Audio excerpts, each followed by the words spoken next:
I found out my wife gave our marriage an expiration date and I wasn't supposed to know about it until her best friend called me crying at 2 in the morning, saying she couldn't live with the secret anymore, and what she told me next shattered everything I thought I knew about the woman I married. My name is Marcus, and I thought I had it all figured out. 7 years of marriage to Sarah. 2 beautiful kids, Emma who's 6 and Jake who's 4. A house in the suburbs with a white picket fence. Date nights every Friday. Family dinners every Sunday. I was living the American dream, or so I believed. It was a Tuesday night when everything changed. I was in bed scrolling through my phone when Sarah's cell lit up on the nightstand. She was downstairs making tea. The name that flashed across the screen was Amanda, her best friend since college. I almost ignored it, but something made me pick it up. Amanda had never called this late before. Never.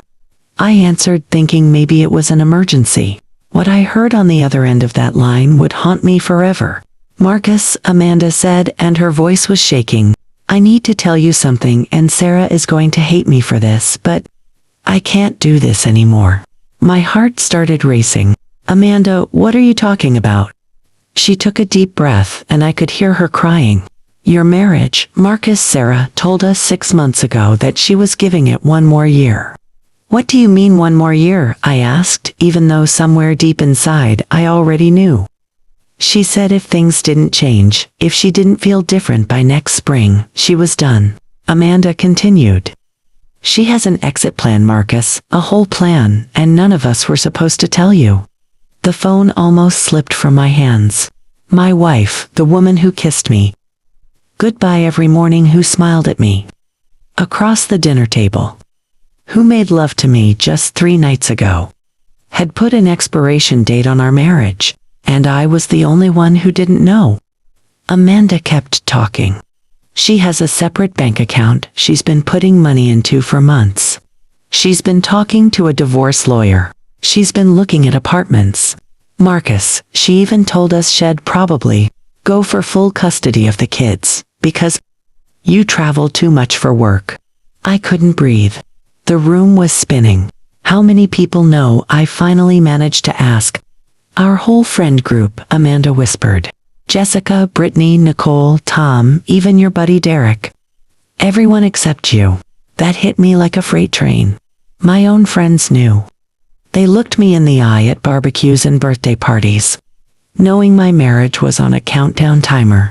Why are you telling me now? I asked. Because it's wrong, Amanda said. I watched you last weekend playing with Emma and Jake in the backyard, and I saw how you looked at Sarah like she was your whole world, and she was just standing there with that fake smile, planning her escape. I can't be part of this anymore, Marcus. You deserve to know. After we hung up, I just sat there in the dark. Sarah came back upstairs with her tea. You okay, babe? She asked, like nothing was wrong, like she wasn't counting down the days until she could leave. Yeah, I said, I am fine, just tired.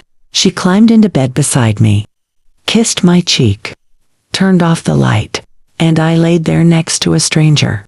The next morning, I did what any man in my position would do. I started investigating my own life. I called in sick to work, dropped the kids at school, and went through everything. I found the bank statements she thought she had hidden. $17,000 in an account I didn't know existed. I found the lawyer's business card tucked in a book on her nightside table. I found apartment listings bookmarked on the computer we shared. She had been planning this for months, maybe longer, and I had been completely blind to it. That night I confronted her.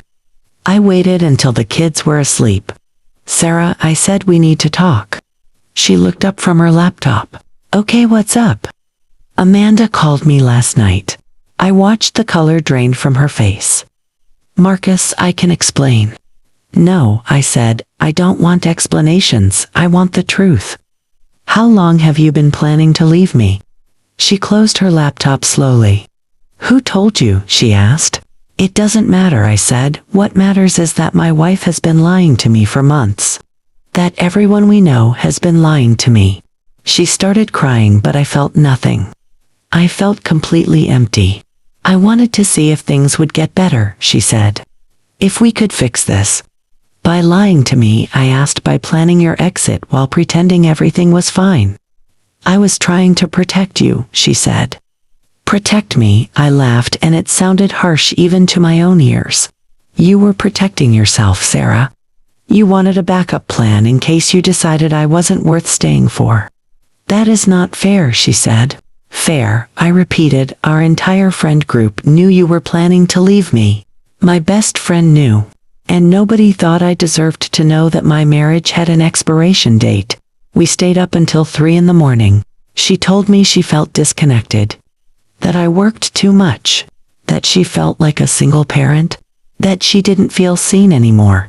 And you know what the worst part was? She was right about some of it. I had been working 60-hour weeks. I had missed soccer games and dance recitals. I had been present but not really there. But instead of telling me, instead of giving me a chance to change, she had decided to give me 1 year to fix problems I didn't even know we had. And then she was going to take my kids and leave. The next few days were a blur.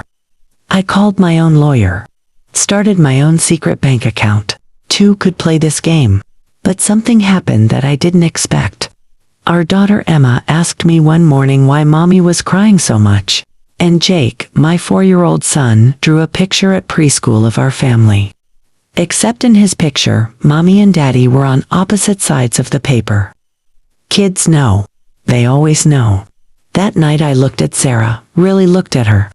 This woman I had loved since we were 23. This woman who gave me 2 incredible children. This woman who used to laugh at my terrible jokes. When did we become strangers? I asked her. She looked at me with red, tired eyes.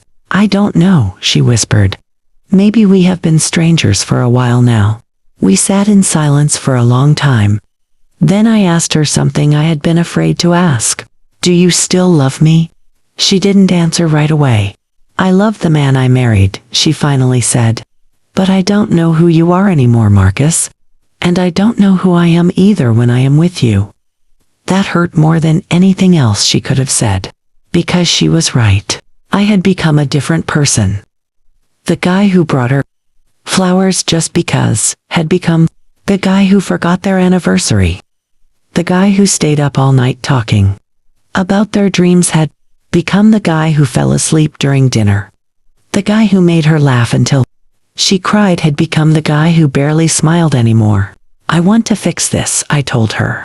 But I can't fix something when I don't know it's broken. You should have told me, Sarah. You should have given me a chance. I tried, she said. I tried so many times, Marcus. But you were always working, always tired, always somewhere else. So I stopped trying. I stopped asking you to come to bed early. I stopped inviting you to family movie night. I stopped telling you about my day because you would just nod and check your phone. I realized she was right. I had checked out of our marriage long before she started planning her exit. I just didn't realize it. That weekend I did something I hadn't done in years. I canceled all my work commitments. I sent an email to my boss saying I was taking 2 weeks off, and I devoted every single minute to my family. On Saturday morning, I made pancakes shaped like dinosaurs for Jake and butterflies for Emma. We went to the park. We fed the ducks. We got ice cream even though it was only 10 in the morning. That night after the kids went to bed, I asked Sarah if she wanted to watch a movie. She looked at me suspiciously. Who are you and what have you done with my husband? She asked. But she sat down next to me on the couch. We watched some romantic comedy she had wanted to see for months. I didn't check my phone once. On Sunday I took the whole family to the beach. We built sandcastles and collected seashells. Emma and Jake buried me in the sand. Sarah laughed, a real, genuine laugh that I hadn't heard in years. For a moment it felt like old times. But I knew one good weekend wasn't going to fix years of neglect. That night after the kids were asleep, Sarah and I talked. Really talked. She told me how lonely she had been. How she felt like she was raising the kids alone. How she would see other couples at school pick up holding hands and laughing, and feel envious. I told her about the pressure I felt, how I thought being a good provider meant working all the time, how I was terrified of failing, how I had lost myself somewhere along the way. We cried together that night. Not the angry tears from before, but the kind of tears that come when you realize how close you came to losing everything. I can't promise I will be perfect, I told her, but I can promise I will show up, Sarah. I will be here, really here. She looked at me for a long time. I don't know if we can fix this, Marcus, she said. Too much has happened. Too many lies. Then let me try, I said. Give me a real chance, not a secret year with a countdown timer. Let me prove to you that the man you married is still in here. She nodded slowly. Okay, she whispered. But things have to really change, Marcus. Not just for 2 weeks. Forever. Deal, I said. The next few months were hard. Really hard. We started marriage counseling. Our therapist, Dr. Martinez, was this no-nonsense woman who called us both out on our issues. She made me realize that I had been using work as an escape, that it was easier to hide in my office than deal with the problems at home. She made Sarah realize that she had built walls around herself, that instead of being vulnerable and asking for what she needed, she had just shut down. We had homework every week, date nights, communication exercises, individual therapy sessions. I cut back my hours at work, told my boss that my family came first. He understood. Turns out he had almost lost his own marriage for the same reasons.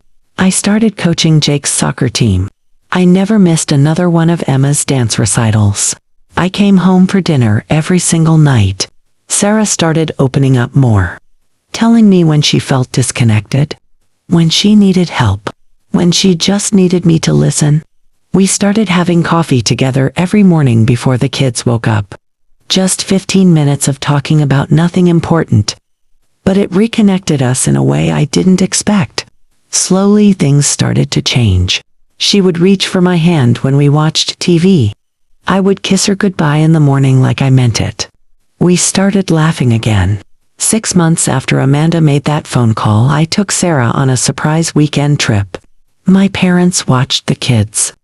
We drove to this little bed and breakfast in the mountains, where we had spent our honeymoon.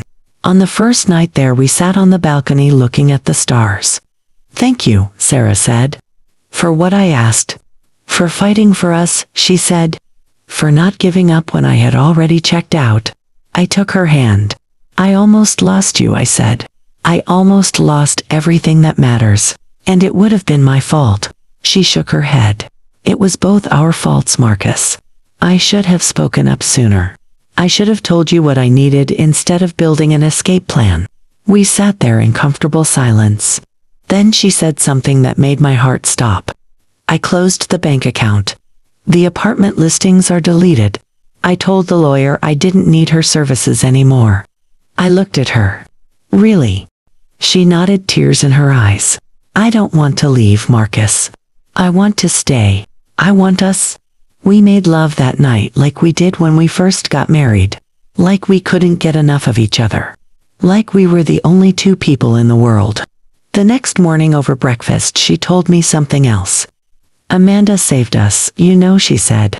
If she hadn't called you, I would have kept going with my plan. I would have waited out my year. Convinced myself nothing was changing. And then I would have left. And we would have missed out on this. On finding each other again. She was right. Amanda calling me that night was the wake-up call I needed. It forced us to confront the problems we had both been avoiding. It gave us a chance to fix things before it was too late.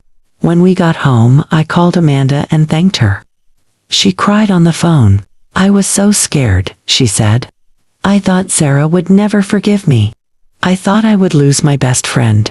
But I couldn't watch you both throw away something real without at least trying. Sarah got on the phone. Thank you for loving me enough to tell him the truth, she said to Amanda, even when I wasn't ready to hear it. That was a year ago. Today our marriage is stronger than it has ever been. We still have hard days. But now we talk about them. We don't let problems fester. We don't build walls. Last week Emma asked me if Mommy and I were happy now. I looked at Sarah across the dinner table. She smiled at me, that real smile I had missed for so long. Yeah, baby, I said, we are really happy. Why do you ask? Because you are different now, Emma said. You laugh more. You play with us more. You look at Mommy like you really like her. Out of the mouths of babes. That night after the kids went to sleep, I told Sarah what Emma had said. She laughed. Kids are smarter than we give them credit for, she said. They knew something was wrong long before we admitted it. I pulled her close. I do really like you, I said. I love you. And I like the life we are building together. She kissed me. I love you too, Marcus, she said. Thank you for not giving up on us. I think about that phone call from Amanda all the time. How one moment of courage from a friend changed everything. How close I came to losing my family. How easy it is to take the people you love for granted. Marriage is work. It's showing up every single day. It's choosing your partner, even when it's hard. It's being vulnerable and honest, even when it's scary. It's fighting for what matters. Sarah and I are proof that marriages can come back from the brink. That it's never too late to change. That sometimes the hardest conversations lead to the greatest transformations. If you are in a marriage that feels broken, if you feel disconnected from your partner, if you are thinking about leaving, I am begging you to have the hard conversation first. Don't give them a secret countdown. Don't plan your exit in silence. Tell them the truth. Give them a chance. Give yourselves a chance. Because on the other side of that scary conversation might be the marriage you always wanted. The life you dreamed about. The love you thought was lost forever. Our marriage didn't die that night, Amanda called. It was reborn. And I am grateful every single day that we got a second chance. Not everyone does. But we did. And we are not wasting it. Subscribe for more true stories about love, betrayal, and second chances. Because sometimes the ending you fear becomes the beginning you needed. By